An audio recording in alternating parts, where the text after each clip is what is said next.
नमस्कार साथियों, मैं संजीव राठौर आप सबका स्वागत करता हूँ एक इम्पोर्टेंट खबर में।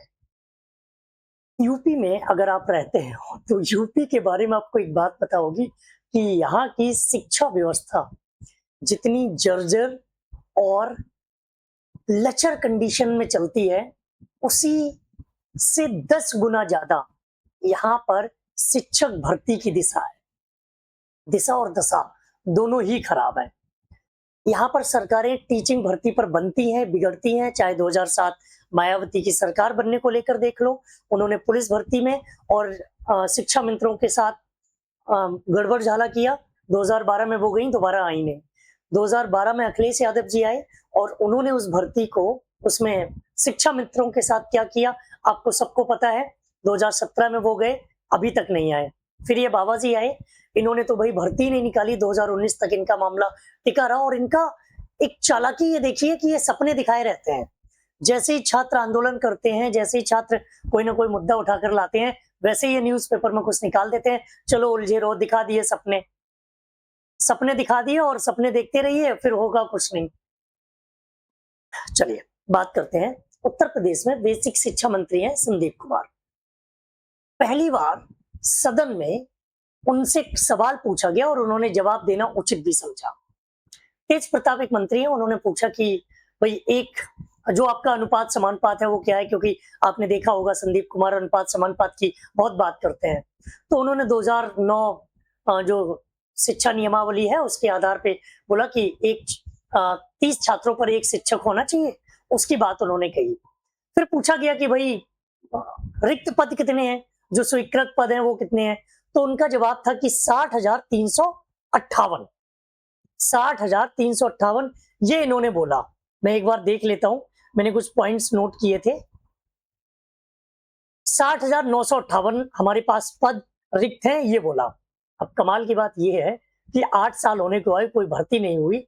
कुछ टीचर का ट्रांसफर हुआ होगा, कुछ मेरी जानकारी में ऐसे हैं जिन्होंने नौकरी छोड़कर कोई दूसरी नौकरी पकड़ी, उनका प्रमोशन हुआ, उन्होंने कोई दूसरी पोस्ट पकड़ ली जाकर के।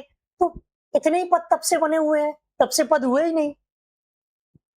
2023 में आयोग का जो गठन हुआ था वो 2026 चल रहे हैं, 3 साल में आयोग ने भर्ती नहीं निकाल पाई। 2019 के बाद तो सुपर टेट हुआ ही नहीं।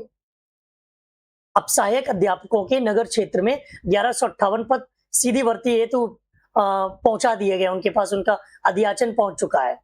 अब यहाँ पर देखो, ये सब बातें सिर्फ हम लोग डिस्कस कर सकते हैं। उन्होंने एक लाइन बोली कि भर्ती तैयार है लेकिन हम तैयार नहीं है। ये लाइन उनकी फिक्स है, और जब खुद तैयार नहीं हो तो भर्ती करा ही नहीं पाओगे। अब यहां पर हम लोग दोनों तरह से पिसेंगे। एक तरफ उन्होंने सिलेबस को कम चेंज करने की, एक तरफ उन्होंने पैटर्न को चेंज करने का हम लोगों को रसगुल्ला दे दिया। दूसरी तरफ भर्ती के बारे में वो खुद ही तैयार नहीं है। और ये जो उन्होंने डेटा दिया है ना, ये भी कतई लॉजिकल लगता ही नहीं है, बिल्कुल लॉजिकल नहीं लगता है। अब शिक्षा मंत्री के बयान से तो यही लगता है कि मुझे इस बार भी सिर्फ ये डामाडोल ही लग रहा है। मुझे नहीं लगता कि कुछ हो सकता है, कुछ पॉसिबिलिटी नजर आ रही है। बाकी आप लोग समझदार हो, आपको क्या लगता है आप बताइएगा। हाँ, रिक्त पद हैं। शिक्षा आयोग का गठन 2023 में हुआ था, जब छात्रों ने खूब आवाज उठाई थी। उसके बाद से 3 साल में इन्होंने क्या किया, कुछ भी नहीं हुआ। सिर्फ ये भर्ती न्यूज में दिखती है और न्यूज़पेपर भी कुछ फिक्स है, उन्हीं में आती है ये भर्ती। सब अपनी तरफ से फायदा उठाने की कोशिश करते हैं, नुकसान स्टूडेंट्स का होता है। हो रहा है, पहले भी हुआ है, अभी भी हो रहा है। और मैं तो सीधा कहता हूं, देखो कि टीचिंग भर्ती के नाम पर सरकारें आती और जाती रही हैं, तो इसका भी हश्र आप देख लीजिएगा। बाकी आप समझदार हो, मैं किसी पॉलिटिकल पार्टी का समर्थन नहीं करता। जो छात्रों के हित की बात करेगा उसका समर्थन करेंगे, जो छात्रों के हित की बात नहीं करेगा उसका समर्थन कतई नहीं होगा। भर्ती का क्या होगा, अभी तक कोई ऑफिशियल न्यूज नहीं है, सिर्फ न्यूज़पेपर में है। पहली बार उनका मुंह खोला कि हाँ ये है, ऐसा है, लेकिन फिर भी उन्होंने लपेट के बोल दिया हम तैयार नहीं है। तो 2023 से फिर आयोग कर क्या रहा है जब तैयार ही नहीं है? तो खत्म करो सारी चीजें। चलिए देखते हैं, अगर कुछ ऑफिशियल नोटिफिकेशन आएगा, ऑफिशियल बात मिलेगी तो मैं आपको जरूर आप तक पहुंचाऊंगा। थैंक यू, नमस्कार। ऐसे ही अपडेट के लिए चैनल को सब्सक्राइब करो, मेरी बातें अगर आपको ठीक लगी हो तो अपना कमेंट भी करिए ताकि हम आपके विचार भी जान सकें और आगे इस पर भी डिस्कशन